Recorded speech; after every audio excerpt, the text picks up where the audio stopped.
And we are a surgical hospital. All we do is surgery, and rehabilitation, using, things like physiotherapy, occupational therapy, and all that. It's very expensive to do an orthopedic surgery in this country, and not only this country, but generally. And so the biggest, gap that we usually have is the families that we reach out to are very needy families.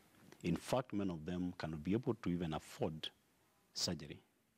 They cannot even afford, some of them cannot afford fare to come to the hospital. Right. And so how are we still able to reach out to those families? Because we don't believe in turning away those kids. We have partners that help us in this cause. It's a range of partners. We have CBM, we have Smile Train, we have just many partners who play different roles. We have Standard Media, for example, that is playing the awareness role. And so we have a cocktail of many people who come just to help. There's some patients, for example, can be able to afford NHIF, and so we also ask them to bring their NHF cards with them so that they can be able to contribute to our surgery. But the bottom line is we don't deny surgery to any child. Any child. Because of their inability to pay. And so God has been gracious that every year, over the last 20 years, we've been able to do this. And so as we celebrate 20 years this year, we thank God that we've been able to touch over 40,000 children, by surgery. Okay. Yeah. And Peter, maybe your closing comments, but more importantly, advice to anybody that might be watching out there, and maybe they have a child with disability and would like to connect with Cure. How do they go about that? Well, I think you can connect with us. We have a hospital in Kijabe. It's AICQ International Hospital. You can go to our website, curekenya.org. You can also call us. But I think that the most important thing is that when we want to tell Kenyans is that really don't hide your children. We're here to say that we can do something. And if we can do it together, we want to do it together.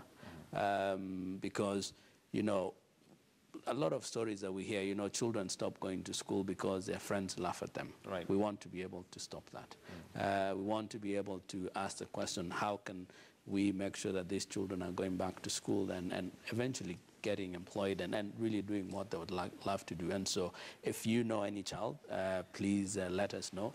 Go to our website, curekenya.org. We'll be able to help you. And for us, really, it's really a call to every single Kenyan. Do not hide your children. Bring them to us. We'll find a way to help. Brian, your closing remarks. Yeah, thanks for the opportunity to be here today. At the end of the day, Cure brings hope and healing, physical, spiritual, emotional hope and healing to children that have been hurt and hidden. And we are privileged for the opportunity to serve across the world and not only bring that physical healing, the surgical services, but also the spiritual message of the gospel of Jesus. All right. And so Thank you. Thank you very much, gentlemen, for joining us this morning. Brian Van Hal, who's the Chief Operating Officer. We have Abed Milelu, who's the Executive Director, and Peter Kialo, who's the VP International Operations for Cure. Thank you for joining us this morning. It's now 20 minutes after 8. We're going to take a short break, but do stay with us. Morning Express still continues. We have Tech Central lined up for you. We take that break. On the other side of the break, Zinzi Kibiku is going to be taking over Tech Central.